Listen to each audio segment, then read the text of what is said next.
This short documentary film will compare outdoor activities in both Norway and Scotland with great emphasis on whitewater rafting.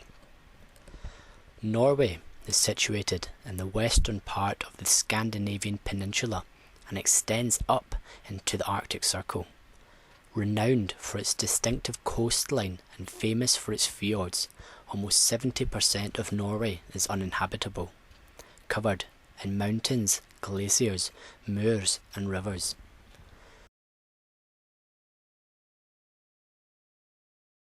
Outdoor education begins at home at a very young age for Norwegian children. Norwegian kindergartens and daycare centres are often attached to extensive outdoor playgrounds, and the Norwegian Nature Barnehage or Nature Kindergarten provide an early childhood outdoor education programme. The national guidelines for curriculum in Norway require a residential outdoor experience between grades 1 and 9 and often include activities to increase competence in maintaining one's safety and well-being outdoors, to enhance social and personal skills, and to expose students to the nation's heritage and history.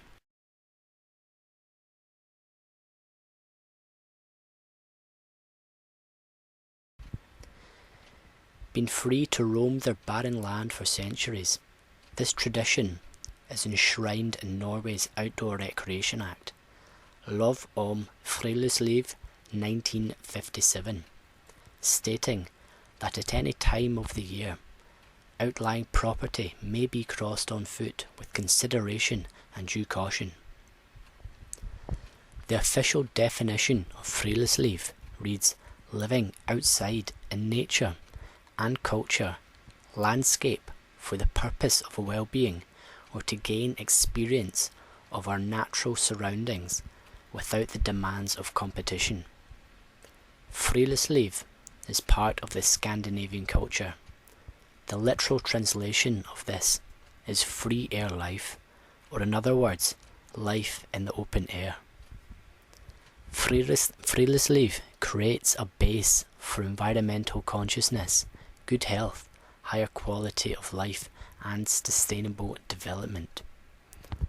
However, for the effective practice of Friluftsliv within schools, there are a number of obstacles.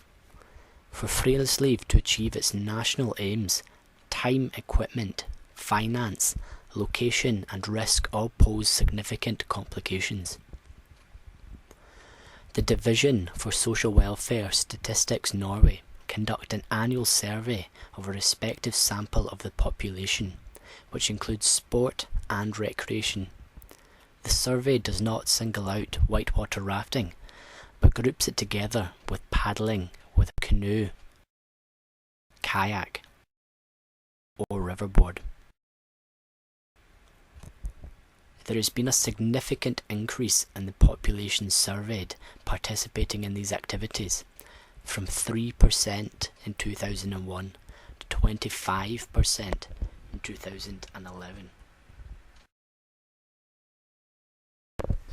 Scotland covers 30,000 square miles, about 1/3 of the area of the United Kingdom, and its 2,500 miles of coastline form almost half of that of the UK. Most of the UK's highest mountains and wildest coastline are to be found in Scotland, yet much of this land is kept private by a few individuals. Over the past 2 decades, land use in the Highlands and Islands has been the subject of a growing debate. The pattern of outdoor recreation is changing rapidly, and participation in a wide range of pursuits is growing fast. Access to open countryside in Scotland has traditionally been granted, providing care is taken not to cause damage or interfere with activities such as farming and game stalking. The Land Reform Act Scotland 2003 formalises this approach to responsible access, and clarity is provided by the Scottish Outdoor Access Code, which has raised public awareness of access to the countryside. Where Norway had Freylesleve, Scotland had Kurt Hahn, who is considered to have instigated the development of formal outdoor education. Having established the Gordonson School in 1934, Kurt Hahn sought to use the outdoors for educational purpose. Outward bound schools were later opened using similar principles. In 1944, the Education Act then supported the use of the outdoors. And then, during the 1960s and 70s, outdoor education was extensively developed in Scotland. Currently, there is no specific requirement for outdoor education within the curriculum in Scotland, and providers have therefore focused on personal and social educational goals to justify outdoor educational experiences. Enjoyment of the outdoors, extending from urban green spaces and countryside around towns to forests, mountains, the coast, and remote and wild areas of land and water, can help deliver many social, economic, and environmental benefits. These include an improved quality of life, better health and well-being, greater understanding of the natural world, more sustainable travel, economic development, and stronger communities. Visit Scotland found several key elements in the attitudes to choosing Scotland as an adventure tourism destination. Perceptions of Scotland increased the closer geographically and historically, for example family ties, consumers are to Scotland. Amongst dedicated and skilled enthusiasts, Scotland had a good reputation and had been visited often. For those who may have less experience in activity sports, Scotland as an adventure tourism destination diminished, especially the further away from Scotland they were.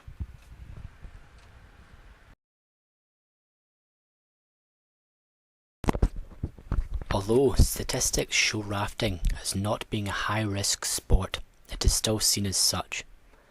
Many authors have considered the prime motivation for individuals participating in outdoor activities, particularly those involving some measure of risk.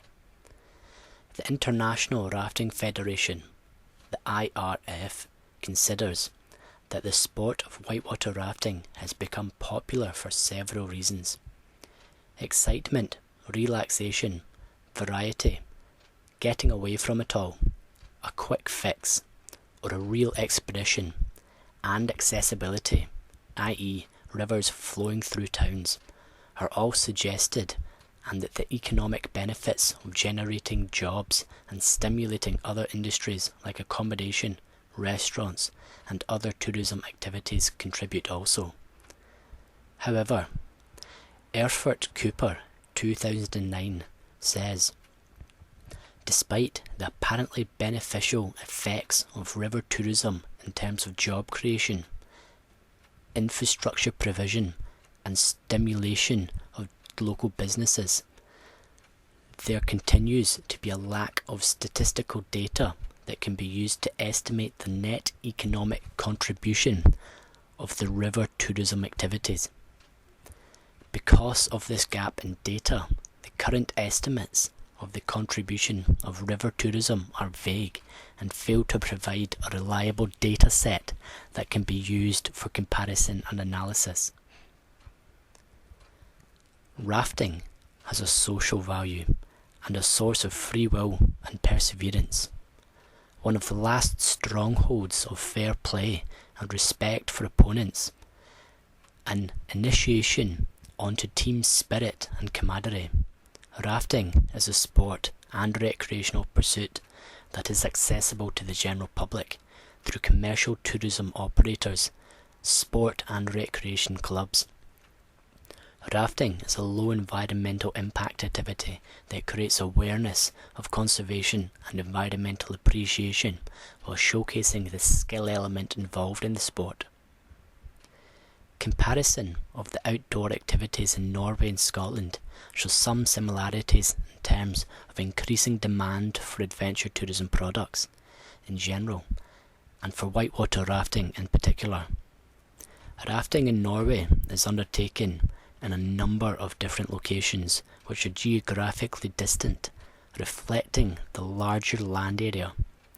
In Scotland, many of the operators are located close to the River Tay and close to a number of other popular rafting rivers. As all the rivers are in the Central Highlands, it is possible to travel to other rivers for trips. Rafting numbers in Norway are on the rise. The rivers Otra, Sjua, Stardal, Jolster and Trysilvalv are all commercially rafted. However, statistics are not yet available, but are beginning to be collected by the International Rafting Federation. In Scotland, rafting is carried out commercially on the rivers Tay, Tummel, Garry, and occasionally on the Bran, Orkney, Morriston, the Findhorn, Dee and Spey. Both countries raft a similar number of rivers and of similar grades of difficulty. Commercial whitewater rafting products offered in Norway and Scotland are remarkably similar. They tend to be half to a full day professionally guided rafting experience on grade 3 to 4 rivers and are often offered to all ages with no requirement for previous experience of clients. Some providers limit higher graded rivers to older clients. In Scotland, some operators will offer rafting trips on challenging water up to grade 5 for clients with previous experience of rafting. In both countries, rafting on rivers relies on natural flowing rivers and rivers regulated by dams. In Scotland, the abstract for water hydroelectric power is interrupted to release water into rivers for recreational purpose. In Norway, there is no formal requirement for guides to be qualified, but operators tend to arrange training and assessment for guides before they take responsibility for clients. In Scotland, however, the Adventure Activities Licensing Agency licenses water sport activities, including whitewater rafting. When provided commercially to young people, this requirement means that raft guides are qualified either by the British Canoe Union or by the Scottish Rafting Association. The training required to gain these qualifications is similar to the training provided by some operators in Norway.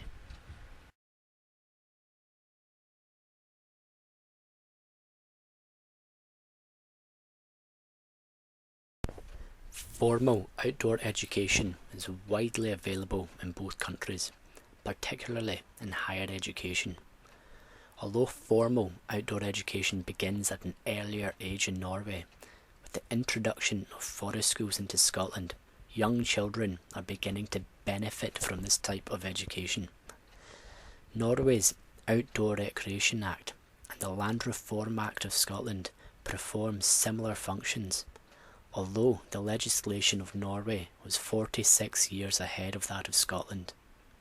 Perhaps the most significant difference between Norway and Scotland is the Scandinavian tradition and culture of friluftsliv, which manifests itself in many aspects of Scandinavian life.